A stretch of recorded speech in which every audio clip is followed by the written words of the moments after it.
Hi there everybody, my name is Kate and welcome to my channel, Trinergy Awakens Naturally. So I want to share an experience that I had with you because it was really profound for me to see the eyeballs spinning on the other side of a conversation I had.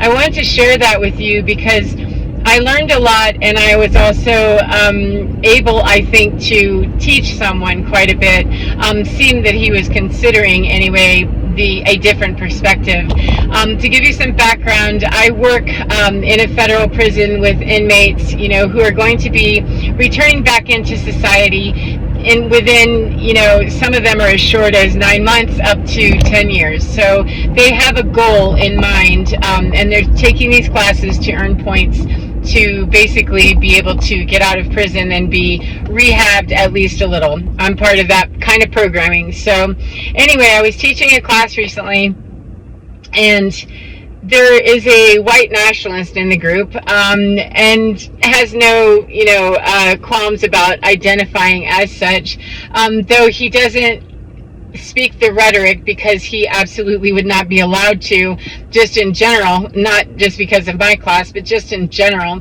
As far as prisons go, they do try to keep that as safe as possible without letting that kind of, ideology float around openly. And so he's not ever discussing anything out loud.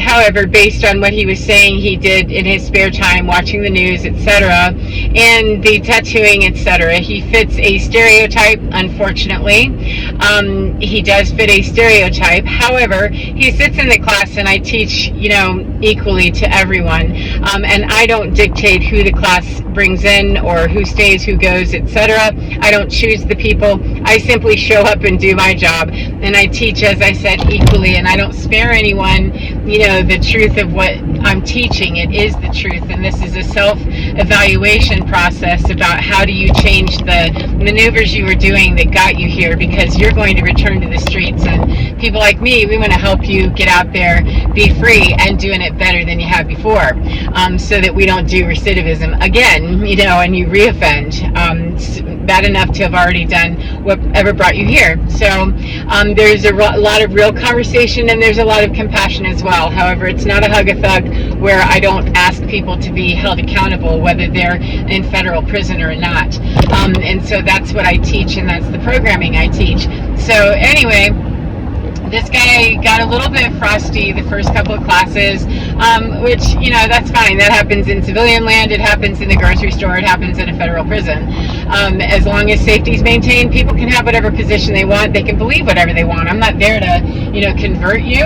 I'm there to simply offer a different perspective should you care to visit one, and the class most recently had to do with accepting oneself, accepting one's position, accepting one's situation, etc., as in acceptance. And the basic overview is that accepting the raw data of a situation, obviously, for their purposes, I said you've accepted that you're here, otherwise you wouldn't be on the planet anymore. It would have been worth it for you to die on that hill, literally, to not be taken to prison. So obviously you accepted the raw data of the situation, of what was going on that brought you here.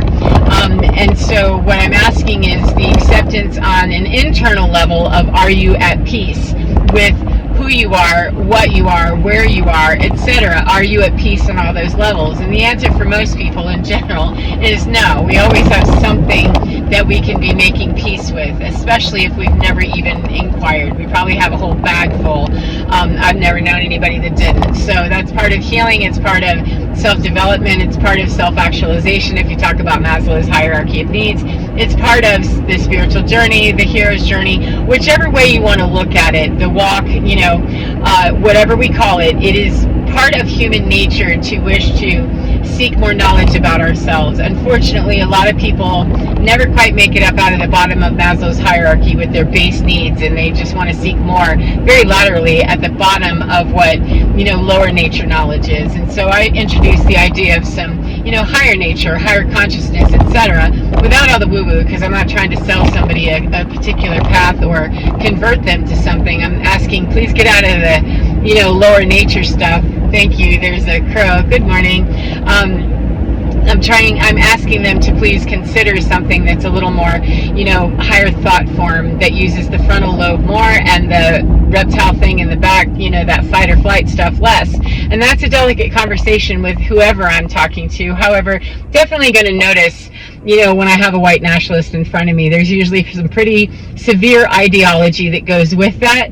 And in prison in general, some pretty severe, standards brought people there of how they were raised. It was pretty rigid, and some ideology that's already, pretty lower nature. I haven't found one yet that wasn't true. So that's a blanket statement, I understand. However, in my experience, that has been absolutely true. So anyway, we're talking, and yesterday, when I brought it up, that I was saying, we need to be able to accept the raw data of where we are, who we are, what we are, etc. However, I said part of the acceptance is knowing where you've given away your power. And that, of course, always gets eyeballs spinning of, I don't give away my power. I can just hear them internally. I can see their eyeballs and hear the conversation of, I'm not giving away my power. I'm in charge. Nobody tells me what to do. I mean, the whole thing starts, I can just see it flaring up in them. Some of them, not all of them, but I said, wherever you feel the need to project out here and push out here and squish out here and exert and squirt your power out here is exactly somewhere in you where you lost it long ago, because people do not try to overly manage somebody else or something else or some other path or some other journey or some other something, some other mind or anything, without coming from a position of inferiority on some level. It often looks like superiority. It often looks like, the bully. However, the bully is generally the weakest one in the bunch, and why they have to, punch people is because they don't have any higher thought of how they could do something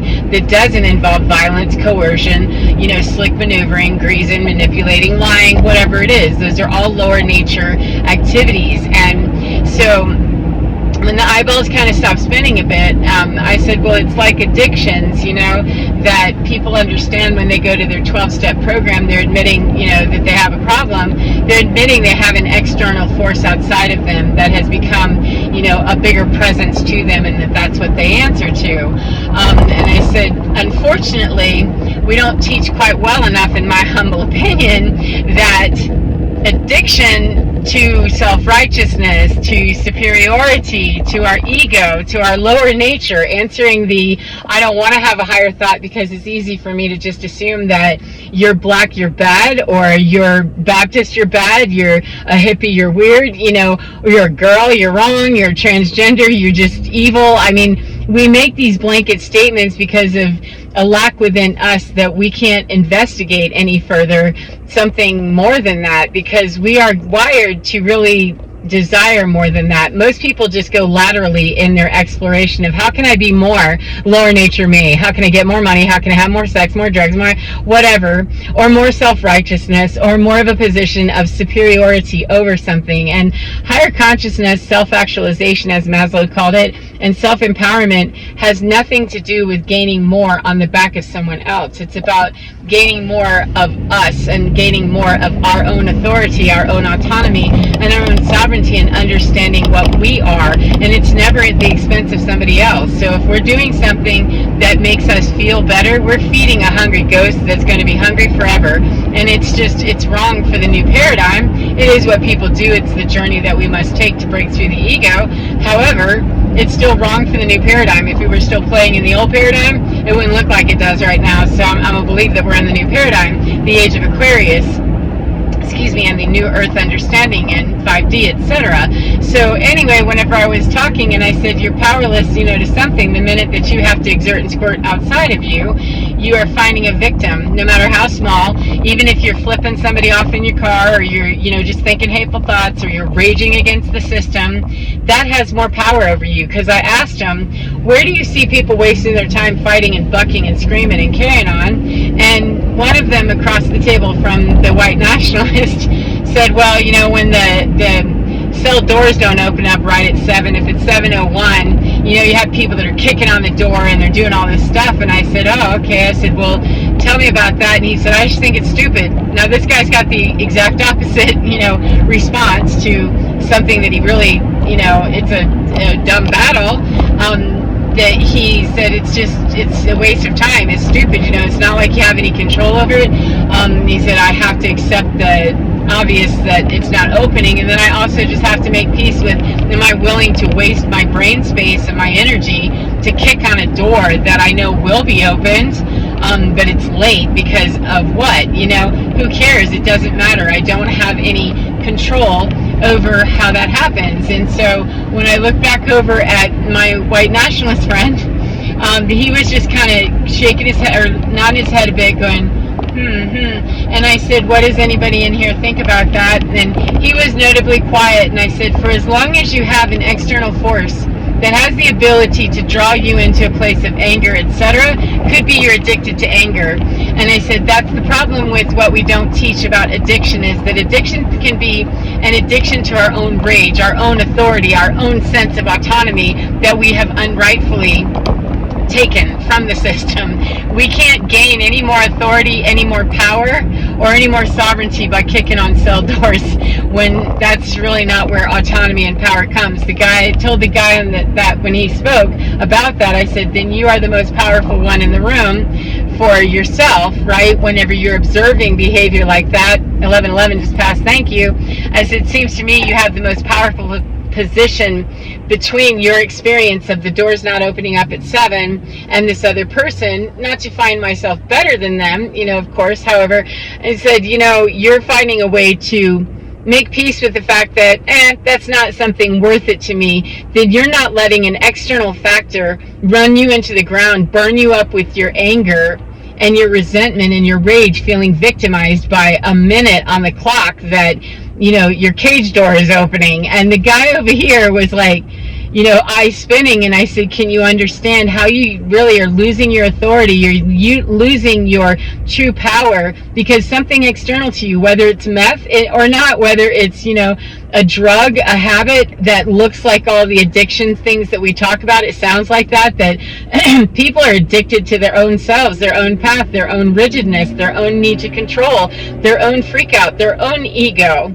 And wherever that's got us pent up, held up, or believing that something out here has more authority than we do, it has authority perhaps for the actual situation and the raw data. However, the minute it continues into your world and it has authority over how you feel about all that, that has power over you. And you need a 12-step program that's narrowed down to one of, why is this bothering me? What can I do to look internally and find out how I can cope with the fact that I'm all up the rope with it and screaming and carrying on like a fool, or losing my bearing. I said, I'm going to guess that something external to you, set you off on some track of believing that you needed that more than you needed to find peace in your soul and acceptance within you of what was happening that you didn't like, and it brought you here. And that white nationalist, it was quite revealing, and it was really, I wasn't sure how he was going to track with it, honestly. I wasn't sure how he was going to do with that. But he did, in fact, eventually,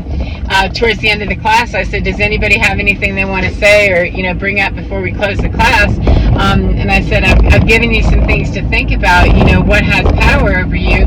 I said, ideology, it doesn't matter, religion, policy, etc. And I didn't say that to specifically, dig him. I just mean to say anything, the dude at the grocery store that, stacks the bananas in a way you don't agree with. Really? We're going to have a whole moment with that? And he actually spoke up and he was kind of nodding his head again, and he said, gives me a lot to think about. Like, oh my God, then there's a beautiful reminder on many levels of what I learned in that moment is it is possible to educate or make people aware, to offer a different perspective for people that wish to hear it. And it's next to impossible, I found it totally impossible, to force my, thoughts or my perspective on someone else that doesn't want to hear it. So someone that seemed least likely based on, the stereotype of being a white nationalist, anybody can be given a different perspective if they're willing to hear it. And that's where healing is in perspective and awareness. What other position can I take besides the one that I'm locked into, that I believe that I am, bound to?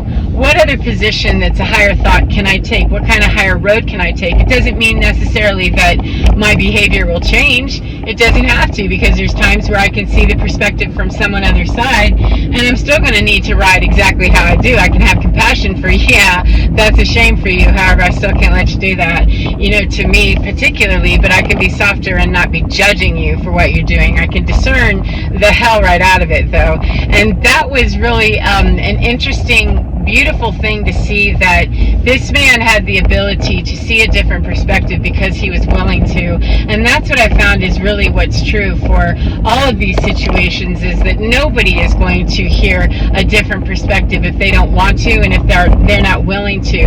The student must be willing, the teacher must be willing, and it needs to be that they're matched up and aligned, perfectly, that that's happening. It cannot be that the student would demand something from a teacher that I don't know, or that the teacher would be demanding something of a student that I don't want to know what you're trying to tell me. I could care less. I'm good with how I roll, and leave it at that, without all the stink and the judgment. Because the minute that I look at this man and give him my projection, I'm already wrong. And that can be a really hard, pill to swallow oftentimes, and I understand that. However, it's still the truth that I'm responsible for my projections, and the moment that someone else has twisted me enough that I need to start correcting them, the only thing I need to do is course correct me when I start wanting to course correct thee.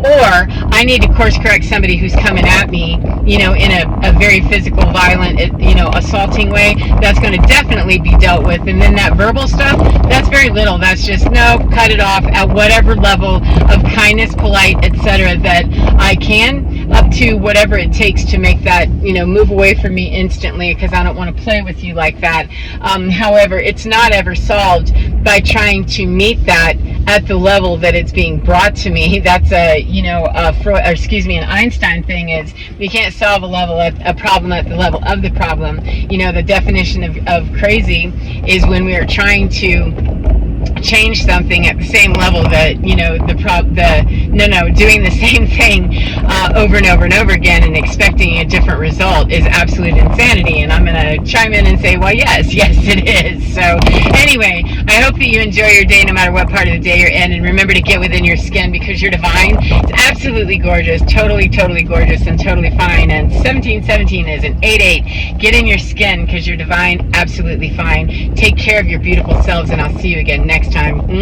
Bye, friends.